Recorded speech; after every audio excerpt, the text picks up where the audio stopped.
तो hello guys, स्वागत है आप सभी का हमारे को नए वीडियो में। आज की वीडियो में जानेंगे कि आप अपने किसी भी सैमसंग वाले फ़ोन में फ्रेंड्स आपको अपना सैमसंग कीबोर्ड के साउंड कैसे ऑन करना है। फ्रेंड, वीडियो को शुरू करने से पहले अगर आप हमारे चैनल पर नए हैं तो वीडियो को लाइक एंड सब्सक्राइब जरूर कर लें।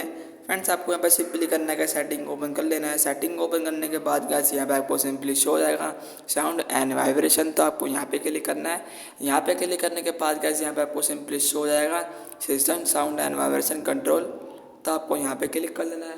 यहाँ पे क्लिक करने के बाद गाइस आपको सिंपली शो हो जाएगा सैमसंग कीबोर्ड।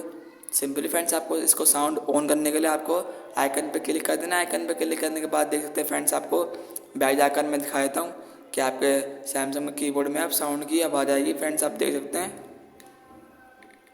फ्रेंड्स, आपको इस तरीके से आवाज़ आएगी, टक टक टक टक। ठीक फ्रेंड्स, आप अपने फ़ोन में आप साउंड भी सुन सकते हैं फ्रेंड्स। तो फ्रेंड्स, यहीं पे होती है हमारी वीडियो समाप्त। मैं मिलता हूँ नेक्स्ट वीडियो में, तब तक के लिए goodbye and thanks for watching my video. Bye bye guys.